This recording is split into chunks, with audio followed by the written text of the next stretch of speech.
O yeah, importante sa akin yung commercial ngayon. Nangangati yung lalamunan ko hanggang ngayon, no, mga bossing. Pero tingin ko, pawala na ito. Ngayon, no, dumako tayo. Kanino? Dito po kay Lebiste, mga kababayan. Kay Promil Kid. No? Bakit ho, mga bossing? Ay, nako, may ine-ebas. Panibagong ebas na naman po ni Promil Kid, mga bossing.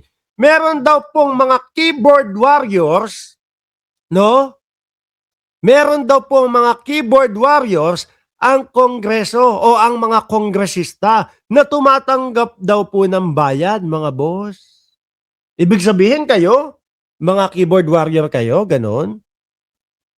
Kasi napapansin ko, kapag ka ang topic si Lebiste, talagang nanggagalaiti kayo, nabubisit kayo, ano sinasabi nyo? Naku, napakasinungaling niya si Lebiste. Naku, puro forma lang yan si Lebiste. Hindi po ba pwede na maraming tao ang hindi agree doon sa ginagawa niya? Kasi parang puro pamba-blackmail lang ho, mga kababayan. Parang puro forma na ilalabas ko to, ilalabas ko to.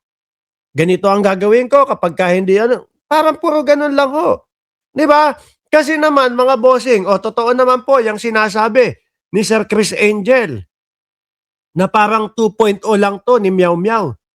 Si Meow Meow nasaan na ngayon? Hindi na napapansin.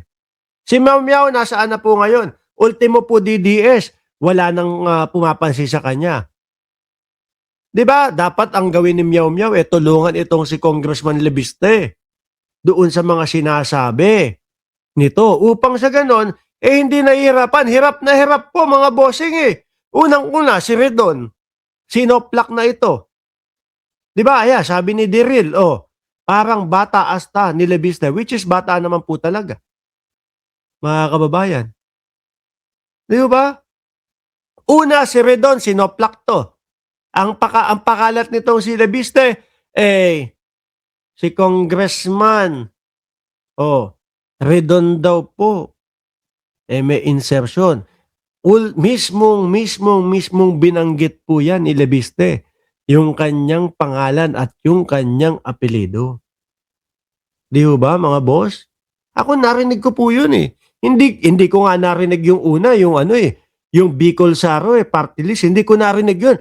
Congressman Terry Redon ang narinig ko. Nung nasoplak ho, mga kababayan, ay nako, saglit lang, Congressman Lebiste, napakasinungaling mo. Hindi pa ako congressman nung mga panahon na yan. Biglang umatras. Biglang kumambyo. Para pong pagkambyo nung isang senador, nasabi wala daw pong West Philippine Sea or there is no such as West Philippine Sea. Nung napansin ng taong bayan, kambyo bigla ho, mga bossing. Pangalan lang daw ng West Philippine Sea. Yung ibig niyang sabihin. So ganito din ho ito, mga boss chief amo, sir. Di ho ba? Ngayon naman po, eto naman, ang binabanatan at ang binibira naman po, ngayon ay si Secretary Dizon. Dahil si Secretary Dizon daw ho, mga kababayan, ang magpapatunay at ang mag-authenticate doon sa mga hawak niyang mga dokumento, mga kababayan. Kaso, ano sabi ni Secretary Dizon? Walang ganun. Wala siyang ino-authenticate. Ibig sabihin, 2 beses na po. Di ba, Cheche Bureche, di nga alam ang pinagsasabi ni Lebiste. Pati nga ho yung ibang mga vlogger nahihilo na po sa kanya, mga kababayan Yung tipo bang asta ng parang walang pinag-aralan, yung asta ng hindi nakatapos sa pag-aaral, ay bakit ba tayo napunta doon sa sinasabing parang may topic tayo para dyan, no? Hindi, ganun ho talaga ang galawan itong si Lebiste, mga bossing At bakit nga ba ganun ang galawan ni Lebiste? Ano nga ba talaga ang kulay ni Lebiste, mga bossing? No? Ano kaya talaga ang kulay ni Lebiste? Ito yata. Aking ina na mag-OJT kay Mayor Duterte. Nung Aral naman pala. Ano po?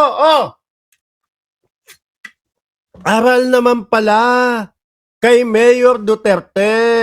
nagkita kami, niyaya naman ako ni Mayor Duterte na sumakay sa kanyang taxi. Kaya naman pala, 'di ba, RR in the Philippines.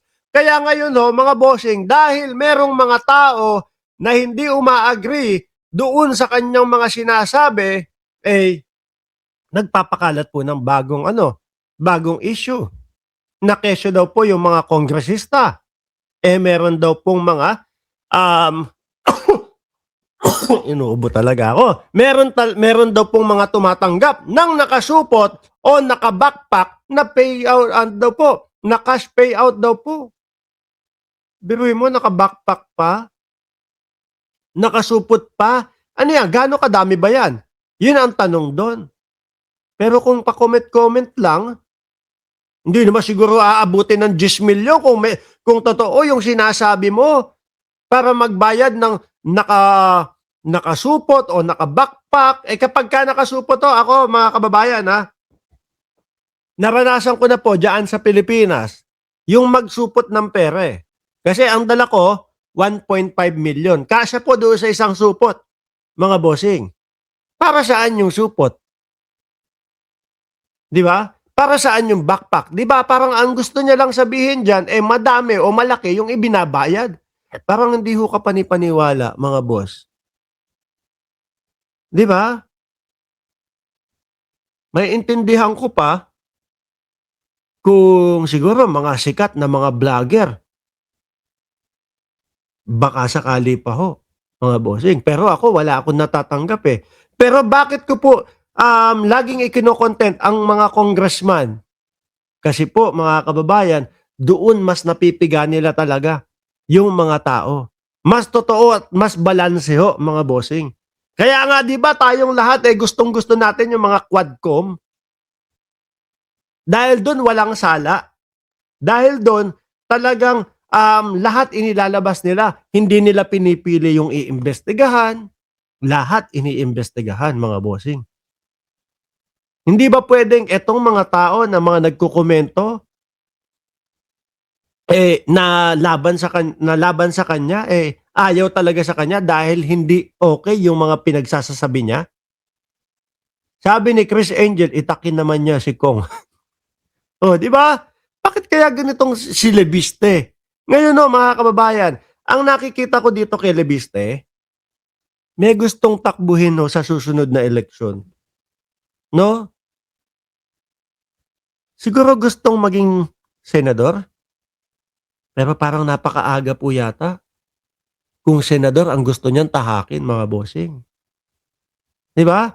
Ang ending niyan, mahihilaw yan, mapapanis yan, mga kababayan. Kasi sa ngayon pa lang nagmumukhang chismoso na po si Promil Boy o si Bonakid. Chismoso ang galawan mga bossing. Sabi ni Tioni, nagpapasikat para makilala. Pero ang problema niya, kada buka niya ng bibig niya, lalo siyang lalo siyang nasisira sa mamamayang Pilipino. Di po ba? Kasi yung mga pinagsasasabi naman din po, wala naman laman at wala naman din po sustansya. Sabi nga ng iba dyan, parehas lang yan ni Boy Meow Meow. Na ngayon si Meow Meow, hindi na po pinapansin. Maagang nalaos. Kasikatan, yun ang tingin kong tinatarget ni Lebiste. Upang sa ganon, pagdating doon sa 2028 election, kilalang kilala na siya. Kaso napakaaga. At eto, baka ang ending din, Miel Rodrigo, ay mapanis agad. Kagaya nung nauna sa kanya na bata. Na si pangalan nun, kakabanggit ko lang si Meow Meow. Diba? Panis agad. Nagpatawag ng mga rally, napansin siya ng mga DDS. Nung una pinapansin siya, pero nung parang may katok na sa ulo, yung mga pinaggagawa, wala na, hindi na pinansin. Baka ganun din ang maging ending nito. Lalo pa mga kababayan, pag nalaman ng ating mga kababayan kung sino talaga si Leandro Lebiste. Siya ba ang sinasabi dito